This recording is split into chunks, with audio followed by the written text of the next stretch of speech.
নমস্কার, সনাতন ধর্মকথা চ্যানেলে আপনাদের সবাইকে স্বাগত। আজ জ্যৈষ্ঠ মাসের 12 তারিখ বুধবার, শুক্লাপক্ষের একাদশী তিথি। মহাভারতের সভা পর্বের 48তম অধ্যায়ের অন্তিম অংশ। পাশা খেলায় যুধিষ্ঠিরের আহ্বানের পরামর্শ পর্ব শুরু করব। নারায়ণং নমস্কৃত্য নরং চৈব নরোত্তমং দেবীং সরস্বতীং ব্যাসাং ততো জয়মুদীরয়েৎ। দুর্যোধন বললেন, মহারাজ, যুধিষ্ঠিরের যেমন রাজলক্ষ্মী, ঐশ্বর্য, প্রতাপ, তা মনে হয় দেবরাজ ইন্দ্রেরও নেই, যমরাজেরও নেই, বরুণেরও নেই এবং গুহক অধিপতিরও নেই। সেই স্ত্রী দেখে আমার মন এমন পরিতৃপ্ত হচ্ছে যে আমি আর শান্ত থাকতে পারছি না। দুর্যোধনের কথা শেষ হলে শকুনি দুর্যোধনকে সম্বোধন করে বলতে লাগলেন, হে বৎস, পাণ্ডবেরা যেমন রাজলক্ষ্মী লাভ করেছে তুমিও তাই পেতে পারো। কিভাবে পাবে শোনো। আমি পাশা খেলায় অভিজ্ঞ, পনজ্ঞ এবং বিশেষজ্ঞ। যুধিষ্ঠিরও দ্রুতপ্রিয় ব্যক্তি, কিন্তু সে তেমন অভিজ্ঞ নয়।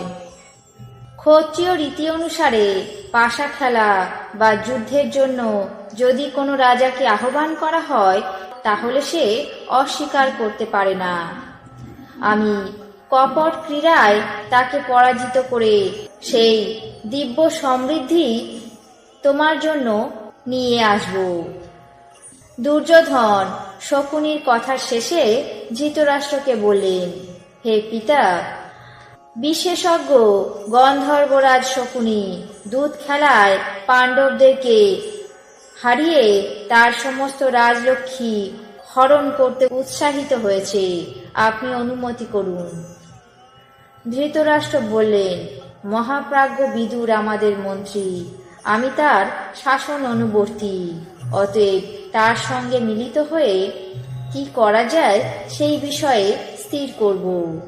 তিনি দূরদর্শিতার প্রভাবে উভয় পক্ষের হিতকর এবং ধর্ম অনুগত নিশ্চয়ই কোনো মন্ত্রণা দেবেন।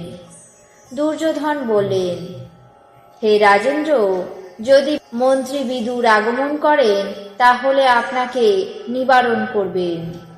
আপনি যদি এই বিষয়ে নিবৃত্ত থাকেন তাহলে আমি নিঃসন্দেহে প্রাণ ত্যাগ করব।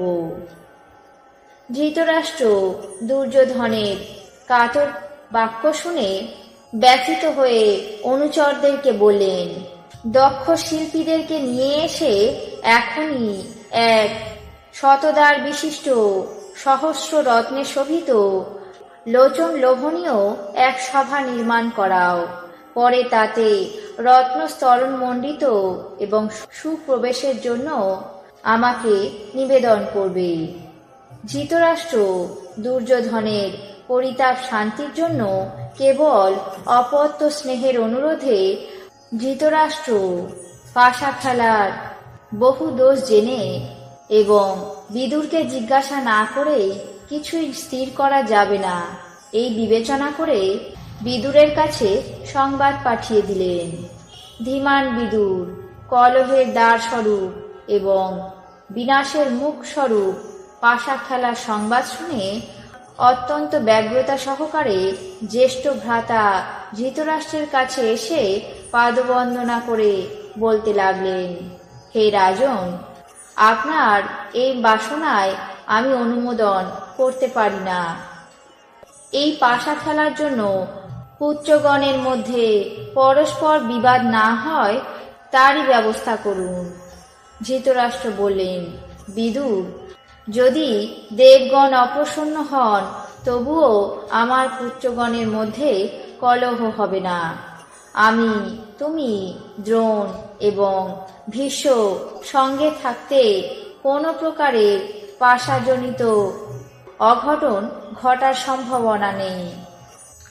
তুমি আজই রথে আরোহণ করে খাণ্ডবপ্রস্থ থেকে যুধিষ্ঠিরকে নিয়ে এসো। আমার এই মনোবাসনা তাদেরকে বলো না। দৈবই প্রধান, দৈবের থেকে এই ঘটনা ঘটছে।